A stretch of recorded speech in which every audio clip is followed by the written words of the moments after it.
Bom dia, boa tarde, boa noite. Seja muito bem-vindo ao CAC Estudos Espíritas. Aqui com vocês, Croif Freitas, mais uma vez, um dos fundadores do CAC.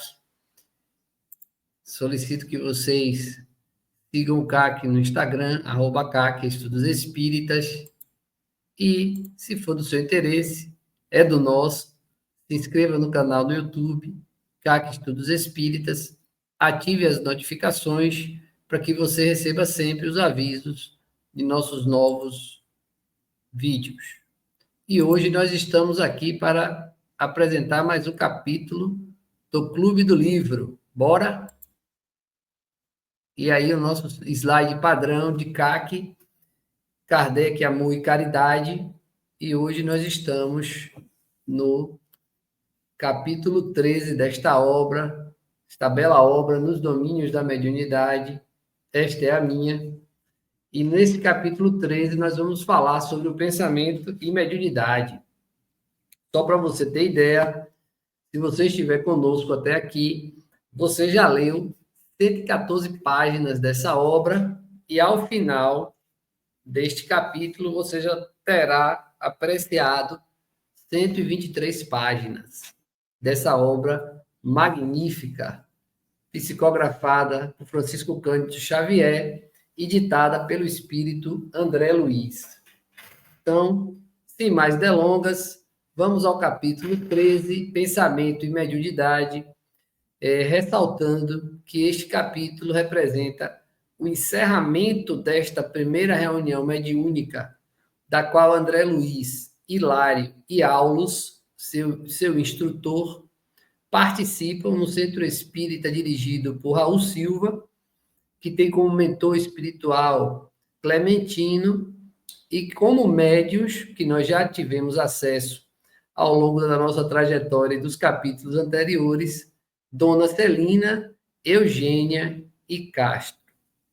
Então, hoje, nós vamos apreciar o encerramento dessa reunião mediúnica na visão do espírito André Luiz, na visão do plano espiritual. Iniciaremos agora a leitura. O silêncio se fez profundo e respeitoso. O grupo esperava a mensagem terminal. Senti que o ambiente se fizera mais leve, mais agradável. Sobre a cabeça de Dona Celina apareceu brilhante feixe de luz.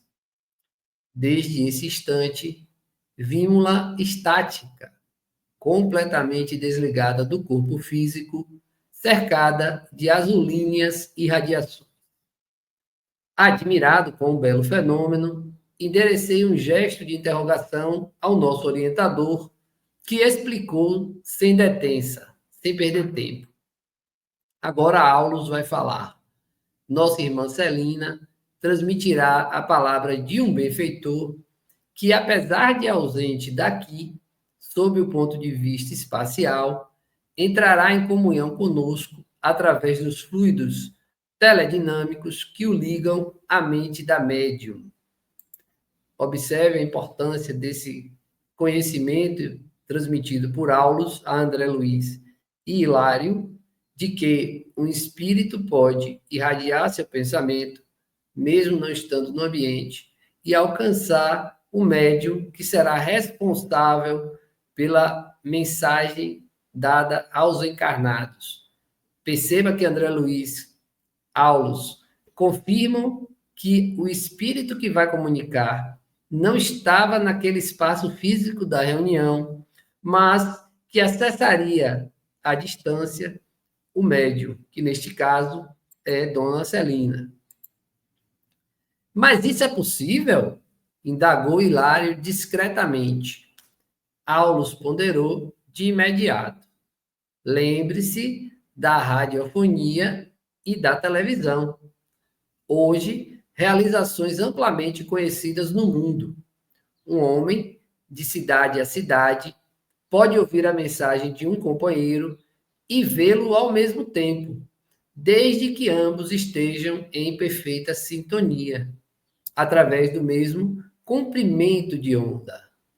Celina conhece a sublimidade das forças que a envolvem e entrega-se confiante, assimilando a corrente mental que a solicita. Irradiará o comunicado lição automaticamente, qual acontece na psicofonia sonambúlica, porque o amigo espiritual lhe encontra as células cerebrais e as energias nervosas, quais teclas bem ajustadas de um piano harmonioso e dócil. Então vejam que a dona Celina era a médium principal desse trabalho, por tudo que até aqui já tivemos acesso, e ela estava amplamente preparada para, desta forma, receber as informações vindas à distância, mas que chegava até ela dando uma sensação de êxtase. Ela estava estática, sentindo um verdadeiro alívio prazeroso, uma sensação que ela nem conseguiria descrever com as palavras da nossa língua, tal a magnitude do que ela sente tendo contato com o espírito superior desta grandeza. Então vejamos a sequência. O assistente, Aulus, emudeceu de súbito, fixando o olhar no jato de safirina luz, que se fizera mais abundante, a espraiar-se em todos os ângulos do recinto. Safirina é uma luz azulada, em alguns casos esverdeada, um azul claro. Aí André Luiz continua. Contemplei os circunstantes. O rosto da médium refletia uma aventura misteriosa e ignorada na terra, a sensação de êxtase. O júbilo que a possuía, como que contagiara todos os presentes. Dispunha-me a prosseguir observando, mas a destra do assistente tocou-me de leve, recordando-me a quietude e o respeito. Foi então que a voz diferenciada de Dona Celina ressoou, clara e comovente, mais ou menos nestes termos. E da agora em diante, nós vamos acompanhar toda a mensagem desse espírito através de Dona Celina, desse espírito que não estava no ambiente.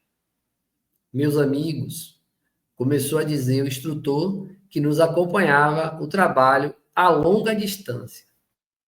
Guardemos a paz que Jesus nos legou, a fixa de que possamos servi-lo em paz. Em matéria de mediunidade, não nos esqueçamos do pensamento.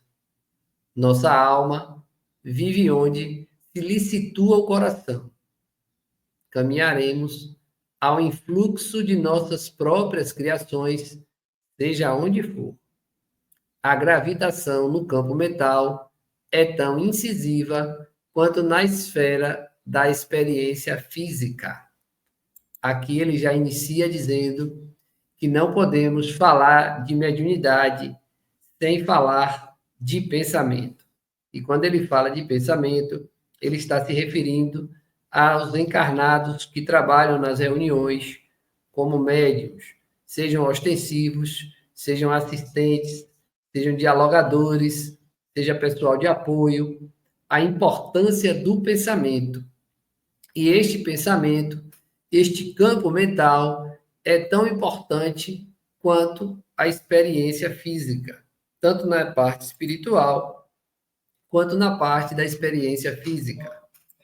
Seguimos. Servindo ao progresso geral, move-se a alma na glória do bem.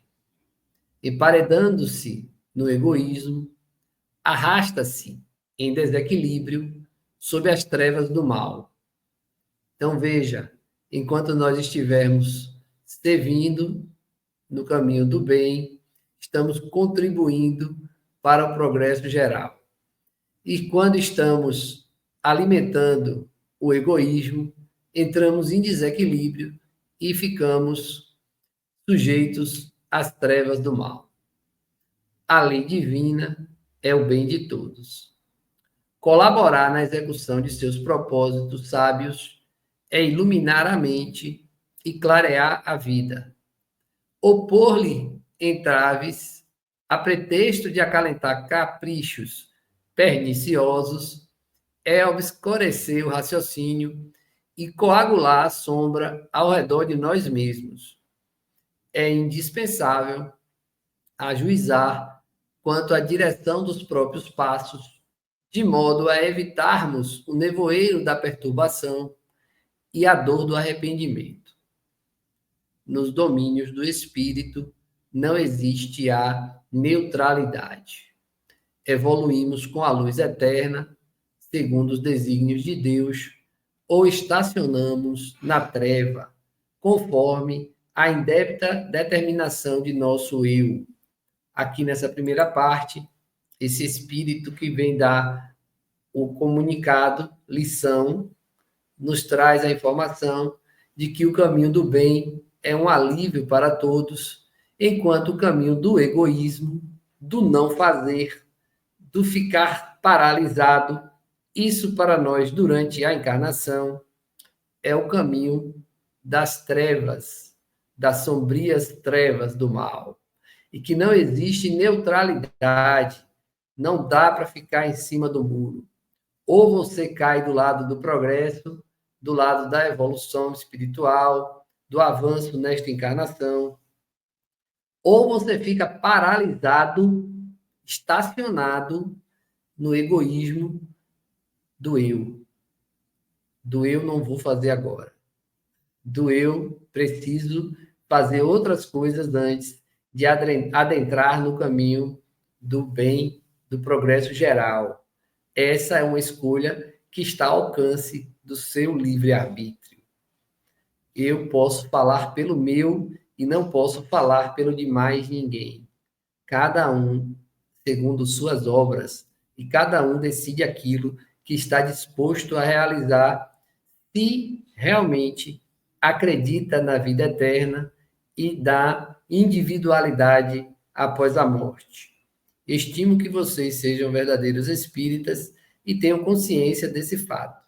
E tendo, claro que, nessa decisão de que lado ficar, escolham o lado do progresso. Continuando com essa mensagem, vejam que ela está na cor preta.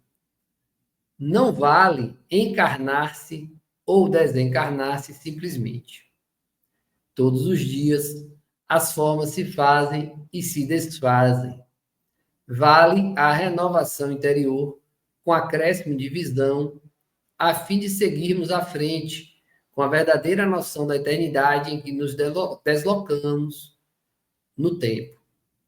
Consciência pesada de propósitos malignos, revestida de remorsos, referta de ambições desvairadas ou denegrida de aflições, não pode senão atrair forças semelhantes que a encadeiam a torvelinhos infernais.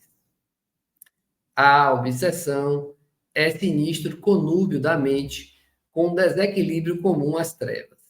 Conúbio é um casamento, é uma união. Então, a obsessão é uma sinistra união da mente com um desequilíbrio comum às trevas. Então, não vale a pena encarnar e desencarnar e não fazer nada. E ficar esperando. Precisamos dessa renovação anterior com um acréscimo de visão. Aqui ninguém está exigindo de você um acréscimo de conteúdo intelectual e sim de conteúdo moral. Se você conseguir aliar os dois, ótimo. E se não, invista principalmente na sua evolução moral. E quando eu digo evolução moral, cada um tem sua parte a fazer, visto que não somos perfeitos. Então, você, mais do que ninguém, precisa conhecer e reconhecer seus defeitos e investir tempo, investir atenção para melhorar nesses pontos em que ainda tem dificuldades.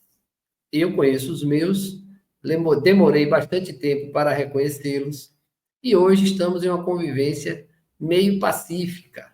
Não está de todo agradável, mas continuo nesse caminho de progresso em busca de melhorar cada vez mais, a cada dia um pouco mais, a fim de, ao final desta encarnação, quem sabe, merecer uma atenção especial e carinhosa e afetiva dos nossos amigos espirituais.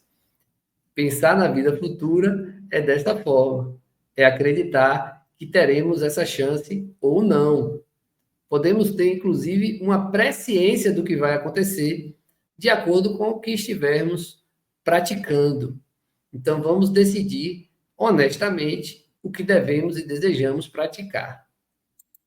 O outro caminho é um caminho que você vai viver em sofrimento já nesta encarnação, provavelmente com a mente completamente atropelada de vários pensamentos e sofrimentos pelos quais você não vai passar acreditando na vida futura, na reencarnação, na individualidade após a morte, na possibilidade de comunicação com o invisível e o reencontro com nossos entes queridos. Aí agora o espírito vai falar de pensamento. Pensamos e imprimimos existência ao objeto idealizado. A resultante visível de nossas cogitações mais íntimas denuncia a condição espiritual que nos é própria. E quanto se afinam com a natureza de nossas inclinações e desejos, aproximam-se de nós pelas amostras de nossos pensamentos.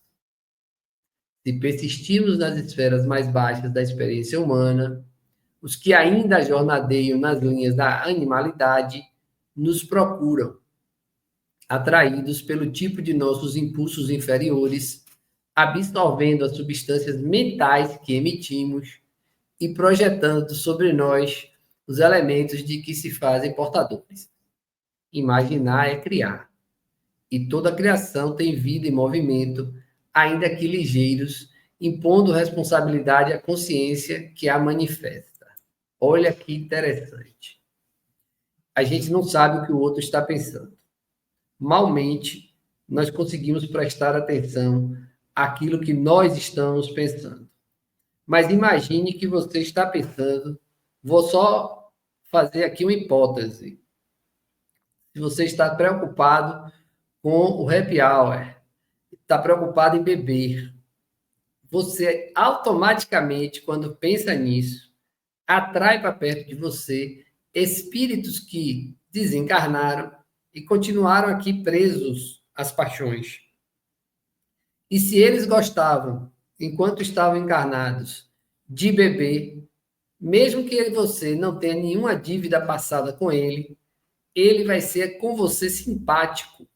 Ele vai encontrar em você essa afinidade e ele vai se conectar fluidicamente contigo, sabendo que esse é um espírito ainda que vive nas linhas da animalidade.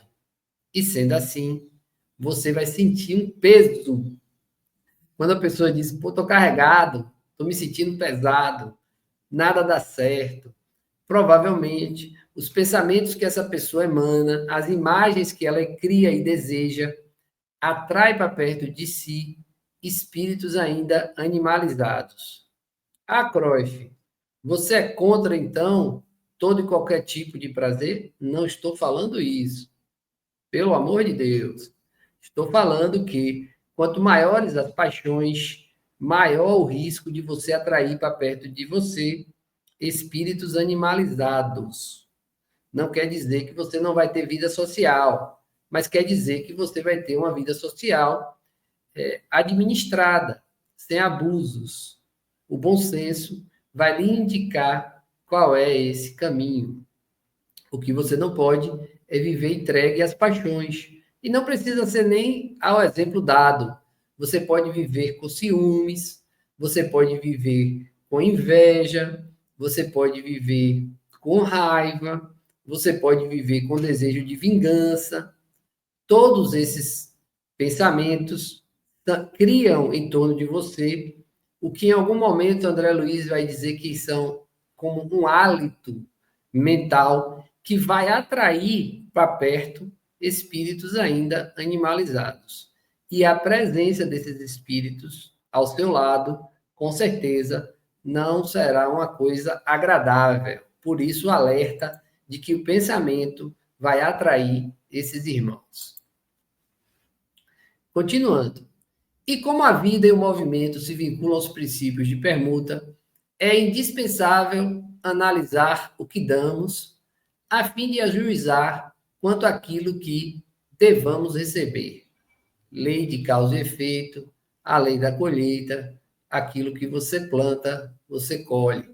E se você não está satisfeito com o que você está recebendo, preste então atenção ao que você está enviando. Se você não está enviando agora, provavelmente você enviou em um momento anterior. Mas não se aflija. Você já pode corrigir de agora em diante, e nesse sentido você já vai começar a colher os frutos da mudança. Quem apenas mentalize angústia e crime, miséria e perturbação, poderá refletir no espelho da própria alma outras imagens que não sejam as da desarmonia e do sofrimento? Um viciado entre os santos não lhes reconheceria a pureza, de vez que, em se alimentando das próprias emanações, nada conseguiria enxergar senão as próprias sombras. Quem vive a procurar pedras na estrada, certamente não encontrará apenas calhaus subservientes. Calhaus são pedras soltas. Quem se detenha indefinidamente na medição de lama estará ameaçado de afogamento no lodo. Olha que interessante. Se você está preso, então, a pensamentos de dor, de raiva, de vingança, de ódio, é óbvio que as imagens que você cria irão atrair desarmonia e sofrimento. E nessa condição, mesmo que um santo esteja ao seu lado, você não vai reconhecer, porque você está se alimentando dessas emanações de sombra. Você continuará em dor. Por isso, muitos espíritos que habitam o umbral e regiões inferiores, regiões mais materializadas para a espiritualidade, não conseguem sequer ver os irmãos de luz quando estes estão ao seu lado, porque eles continuam se alimentando dos seus pensamentos ruins indefinidamente. Só sofrimento. E por conta disso, muitos deles acreditam efetivamente que o sofrimento será eterno, infelizmente. Mas Deus, em sua bondade e misericórdia infinitas, não permite que assim seja. O viajante fascinado pelos sartais, à beira do caminho, sofre o risco de enlouquecer entre os espinheiros do mato inculto. Vigiemos o pensamento, purificando-o no trabalho incessante do bem, para que arrojemos de nós a grilheta capaz de acorrentar-nos a obscuros processos de vida inferior. É da forja viva da ideia que saem as asas dos anjos e as algemas dos condenados. Pelo pensamento, escravizamo-nos a troncos de suplício infernal, sentenciando-nos, por vezes, a séculos de peregrinação nos trilhos da dor e da morte. A mediunidade torturada não é senão o enlace de almas comprometidas em aflitivas provações nos lances do reajuste. Que lindo, né? Então, vejam, a mediunidade, vou começar pelo final do parágrafo. A mediunidade torturada é uma obsessão em que dois espíritos estão vinculados e em prova, o encarnado e o desencarnado. Todos os dois estão em sofrimento. Todos os dois estão em perturbação. Então, isso nada mais é do que o pensamento em desarmonia de um atraindo e vinculando ao outro. Por isso, o Espírito orienta: vigiemos o pensamento, purificando-o no trabalho incessante do bem, para mudar o nosso hálito mental, mudar a nossa aura, melhorar a nossa condição de espírito encarnado e também, por que não, nos proteger do acesso a esses irmãos ainda na ignorância. Vejo a importância dos nossos pensamentos e do trabalho incessante no bem. E eu ressalto essa questão do trabalho incessante no bem, porque muitos espíritas não querem assumir responsabilidade, não querem assumir compromisso com a tarefa. Eu vou quando posso, eu vou de acordo com o meu tempo, porque a espiritualidade não vai exigir de mim mais do que isso. E está correto. Não espere que a espiritualidade bata na sua porta e faça um apelo sincero e emocionado para que você vá. Isso se chama orgulho e vaidade da sua parte. É você quem tem que dar o passo. E eles estão lhe esperando. Fique aí achando que Deus vai enviar um anjo para bater na sua porta e dizer: está na hora do trabalho. Não é assim que funciona. Vamos ser mais humildes e dar o primeiro passo e nos colocar à disposição do trabalho. Vamos em direção a esse trabalho incessante no bem, porque isso, inclusive, vai nos auxiliar a melhorar o nível dos nossos pensamentos. Este que vos fala luta bastante contra esses pensamentos.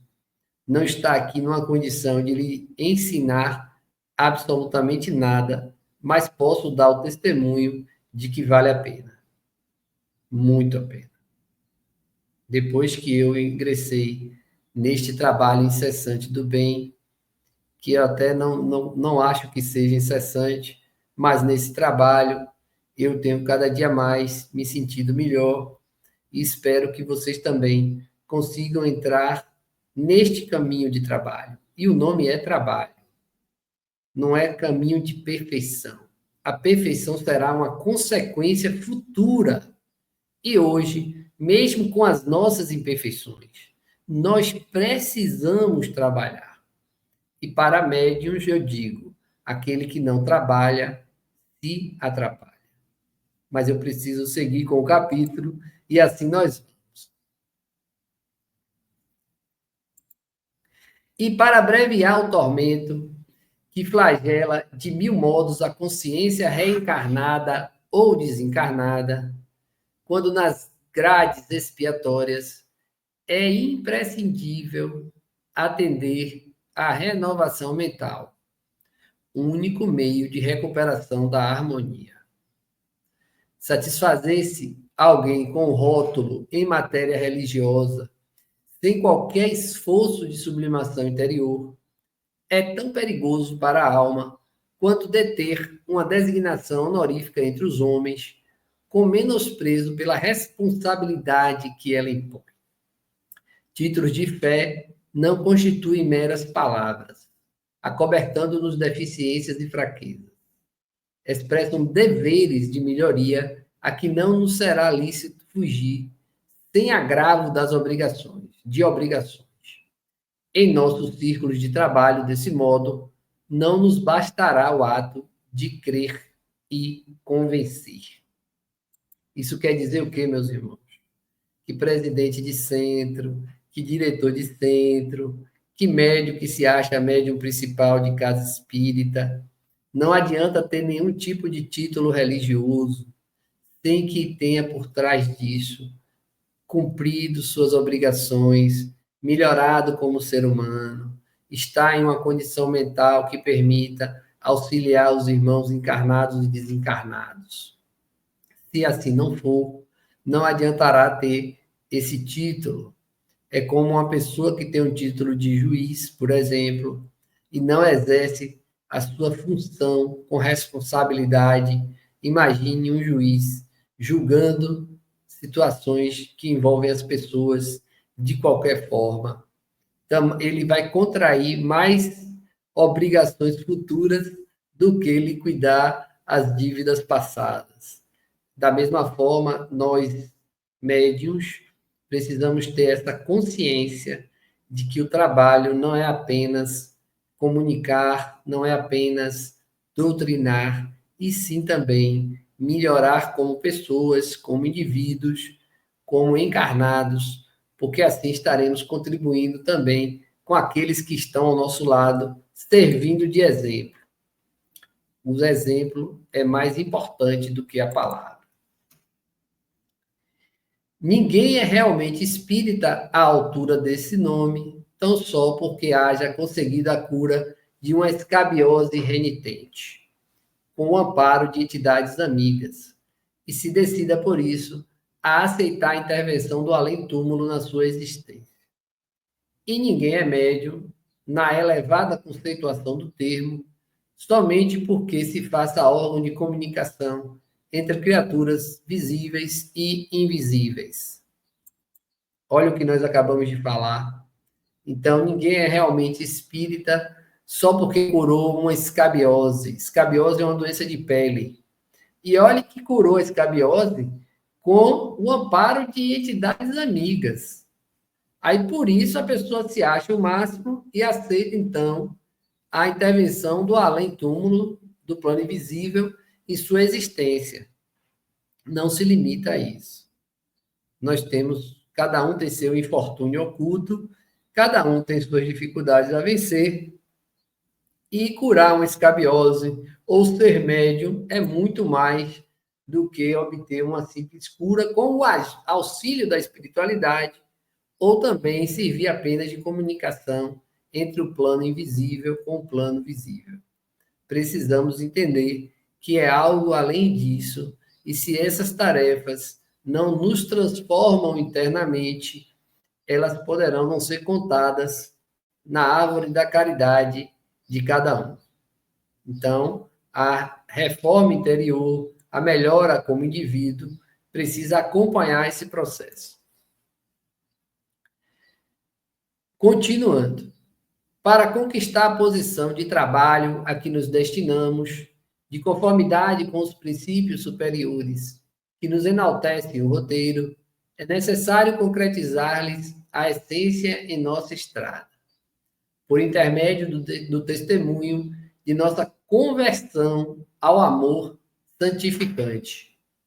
Não bastará, portanto, meditar a grandeza de nosso idealismo superior. É preciso substancializar-lhe a excelsitude em nossas manifestações de cada dia. Os grandes artistas sabem colocar a centelha do gênio numa simples pincelada, num reduzido bloco de mármore ou na mais ingênua composição musical. Então, ser médium e ser espírita não é só dentro do centro espírita. Nós precisamos ser em cada gesto, em cada local, no nosso dia a dia. É interessante, eu me lembrei agora que algumas pessoas me perguntam se eu sou espírita. Algumas já me perguntaram, inclusive, se eu sou pastor. Talvez por conta também da roupa que eu uso em algumas ocasiões. Mas o fato é que minha conduta indica que eu estou em um movimento religioso, porque não é admitido você ser bom sem ter religião. Interessante isso. E, normalmente, as pessoas me confundem com o espírita e com o pastor evangélico. Não tem problema nenhum. E, muitas vezes, eu prefiro nem identificar qual é a minha religião, para que a pessoa fique apenas com o gesto, com o ato, sem precisar vincular isso a uma religiosidade. É importante ter essa consciência de que nem todo espírita vai conseguir ser bom o tempo todo, e por isso muitos se decepcionam com a doutrina, e também que, mesmo quem não tem religião, pode ser bom. Se eu não me engano, é Divaldo que diz que tem muito ateu melhor do que os religiosos. Então, a pessoa não acredita em Deus, mas entende que pode e precisa ser bom. Enquanto que muitos que acreditam e que, aos olhos dos homens, se enaltecem por essa fé, às escondidas, quando estão a sós, ou talvez até em suas mentes, não condizem com o que falam. E isso é o pior, porque nós nunca estamos sozinhos e a espiritualidade está sempre nos acompanhando e nos observando. Continuaremos. As almas realmente convertidas ao Cristo lhe refletem a beleza nos mínimos gestos de cada hora, seja na emissão de uma frase curta, na ignorada cooperação em favor dos semelhantes, ou na renúncia silenciosa que a apreciação terrestre não chega a conhecer.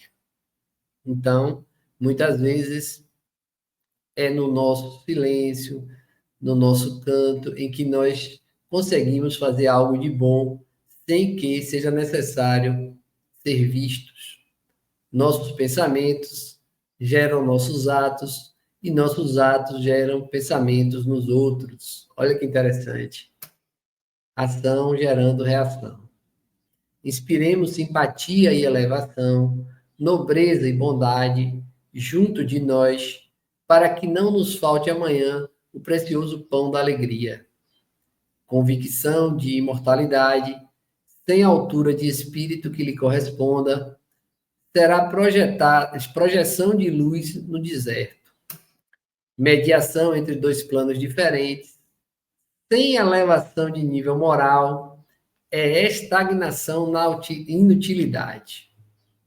O pensamento é tão significativo na mediunidade quanto o leito é importante para o rio. Eu vou repetir essas duas frases porque elas são simplesmente fantásticas. Mediação entre dois planos diferentes, mediunidade, sem elevação de nível moral, sem melhoria do indivíduo, é estagnação na inutilidade. Você fica paralisado na inutilidade se você não tem uma elevação do seu nível moral com o uso da sua mediunidade. E para completar, o pensamento é tão significativo na mediunidade quanto o leito é importante para o rio. E na sequência agora nós vamos entender o porquê. Ponde as águas puras sobre um leito de lama pútrida, podre, e não tereis senão a escura corrente da viciação. Indubitavelmente, divinas mensagens descerão do céu à terra. Entretanto, para isso, é imperioso construir canalização adequada. Jesus espera pela formação de mensageiros humanos, capazes de projetar no mundo as maravilhas do seu reino. Para atingir esse aprimoramento ideal, é imprescindível que o detentor de faculdades psíquicas não se detenha no simples intercâmbio. Ser-lhe-á indispensável a consagração de suas forças às mais altas formas de vida, buscando, na educação de si mesmo e no serviço desinteressado a favor do próximo, o material de pavimentação de sua própria senda. Então, veja, o médium precisa parar agora e ler de novo esse parágrafo para perceber que não adianta apenas servir de intercâmbio sem a reforma íntima. Água pura em copo sujo vira água suja. Não adianta ter qualidade nos nossos mentores se nós não estamos em condição de repassar o que eles podem fazer nos utilizando como instrumento. E aqui ele fala que nós precisamos buscar a educação, que para isso precisamos do estudo, e também o serviço desinteressado. E nós sabemos que muitos chegam à casa espírita querendo falar primeiro com um parente que já desencarnou, querendo obter uma cura para uma doença repentina, querendo resolver questões no casamento e das mais diversas questões que envolvem tão somente a matéria. E a espiritualidade amiga, pelo menos a superior, não está disponível para essas tarefas. O que nós precisamos é nos entregar ao serviço desinteressado a favor do próximo. Porque assim nós estaremos pavimentando um caminho melhor para nós mesmos, o que já é um grande ganho nesta encarnação. A comunhão com os orientadores do progresso espiritual do mundo, através do livro, nos enriquece de conhecimento, acentuando-nos o valor mental, melhorando nossa mente. E a plantação de bondade constante traz consigo a colheita de simpatia, sem a qual o celeiro da existência se reduz à furna de desespero e desânimo. Não basta ver, ouvir ou incorporar espíritos desencarnados para que alguém seja conduzido à respeitabilidade. Então vejam que através do livro nós agregamos conhecimento, nós aumentamos o nosso valor mental e vamos deixar, se assim for, de acreditar que servir de médium apenas, de comunicação apenas, é o suficiente para melhorar a nossa condição perante o plano espiritual, perante a eternidade. Vamos acordar para essa verdade necessária de que o estudo faz parte desse progresso. O avanço pode e deve ser intelectual e moral. Irmãos ignorantes ou irresponsáveis enxameiam, como é natural, todos os departamentos da Terra, em vista da posição evolutiva deficitária em que ainda se encontram as coletividades do planeta. E, muita vez, sem qualquer raiz de perversidade propriamente dita, milhares de almas, despidas do envoltório denso, praticam o vampirismo junto dos encarnados invigilantes, simplesmente no intuito de prosseguirem coladas às sensações do campo físico, das quais não se sentem com suficiente coragem para se desvencilharem. O que eu falei no início, se você pensa em bebida, o que é que você atrai? Esses milhares de espíritos desencarnados, que não conseguiram ainda se libertar desse vício. Se vocês pensam, se vocês fumam, vocês devem ter aí ao lado de vocês vários espíritos que querem sentir o gosto de fumar. E adivinha como é que ele faz isso? Simples, vampirizando seus fluidos. Então você provavelmente se sente fraco, desanimado, sem forças, tendo gastrite, tendo problemas no esôfago, tendo problemas psíquicos, ansiedade, agitação, o humor mudando constantemente, insônia, não dorme bem, o seu sono não é reparador, e você vai na casa espírita pedindo ajuda. Recebe passe, água magnetizada, recebe orientação na doutrinária, participa de uma reunião mediúnica para ser auxiliado e continua do mesmo jeito, fazendo as mesmas coisas. É como dar banho numa criança no final do dia e dizer a ela, vá brincar na rua. Ela vai voltar precisando de outro banho. Aí você dá outro banho nela e diz, pode voltar para a rua. É assim que a gente faz? Não, não é assim. Mas, na vida, esses hábitos precisam ser modificados e está aí a grande dificuldade da maioria das pessoas.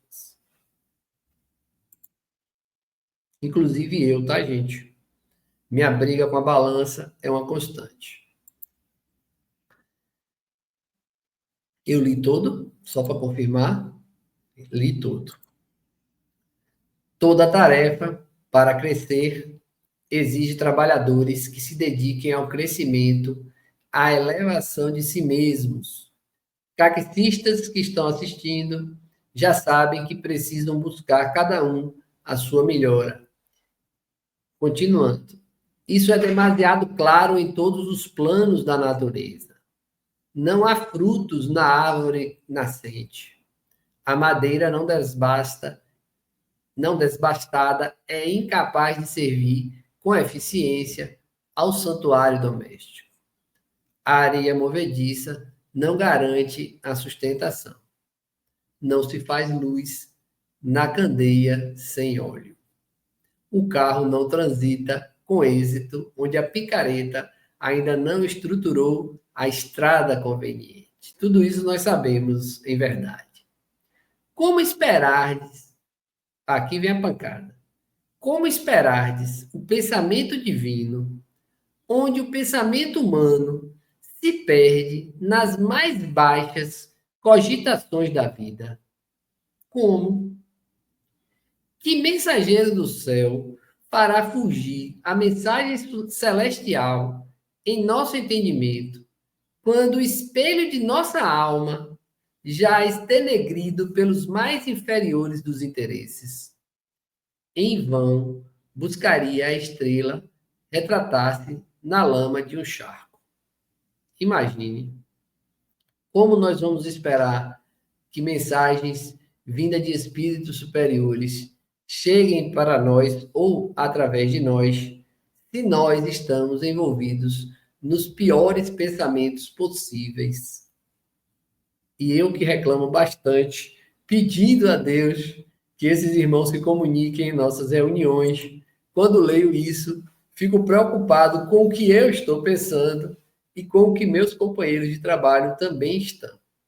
Então, vamos tentar melhorar o nosso hálito mental, o nosso campo mental, para que possamos ter direito a receber, quem sabe, no futuro, uma comunicação de um espírito superior e relatar, inclusive, aqui no CAC, como estamos fazendo a leitura.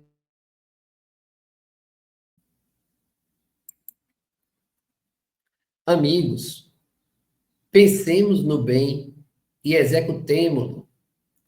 Tudo que existe dentro da natureza é a ideia exteriorizada. O universo é a projeção da mente divina e a Terra, qual a conheceis em seu conteúdo político e social, é produto da mente humana. Civilizações e povos, culturas e experiências constituem formas de pensamento, através das quais envolvemos incessantemente para esferas mais altas. Atentemos, pois, para a obrigação de autoaperfeiçoamento. Veja, a palavra usada, atentemos, pois, para a obrigação de autoaperfeiçoamento. E aqui eu me lembrei de um dos integrantes do CAC, que até pouco tempo não acreditava em absolutamente nada, e agora já acredita em alguma coisa. E recentemente ele me disse: sabe por que eu participo? E eu não tinha a menor ideia do porquê. E eu tive que perguntar: não sei, por que você participa? E ele respondeu: porque eu quero ser melhor. Eu preciso ser melhor. Eu preciso melhorar como pessoa. É isso que a espiritualidade está esperando de cada um de nós. Lembrei também que no final de 2023 para 2024, uma familiar fez uma brincadeira para a gente dizer 3 coisas que a gente desejava para 2024, né? Na virada de 2023 para 2024. E muitos falavam de amor, de saúde, de conquistas materiais, e chegou em um determinado ancião e ele dizer: poder fazer mais o bem. E aquilo me tocou. E é mais ou menos isso que tantos livros, o Evangelho de Jesus, vem nos ensinar. A prática do amor é fazer o bem. Então vamos tentar praticar mais essa lição. Sem compreensão e sem bondade, irmanar-nos-emos aos filhos de irmanar-nos-emos aos filhos desventurados da rebeldia. Sem estudo e sem observação, demorar-nos-emos indefinidamente entre os infortunados expoentes da ignorância. Amor e sabedoria são as asas com que faremos nosso voo definitivo no rumo da perfeita comunhão com o Pai Celestial. Escalemos o plano superior, instilando pensamentos de sublimação naqueles que nos cercam. A palavra esclarece, o exemplo arrebata. Ajustemo-nos ao Evangelho Redentor. Cristo é a meta de nossa renovação. Regenerando a nossa experiência pelos padrões dele, reestruturaremos a vida íntima daqueles que nos rodeiam. Então vejam, quando você muda, você ajuda quem está perto a mudar. Quando você melhora, você ajuda quem está perto a melhorar. Simples e prático assim. Meus amigos, crede, o pensamento puro e operante é a força que nos arroja do ódio ao amor, da dor à alegria, da terra ao céu. Procuremos a consciência de Jesus para que a nossa consciência lhe retrate a perfeição e a beleza. Saibamos refletir-lhe a glória e o amor, a fim de que a luz celeste se espelhe sobre as almas, como o esplendor solar se estende sobre o mundo. Comecemos nosso esforço de sorrir hoje. Repetindo, comecemos nosso esforço de soerguimento espiritual desde hoje, e amanhã teremos avançado consideravelmente no grande caminho. Meus amigos, meus irmãos, rogando a Jesus que nos ampare a todos, deixo-vos com um até breve.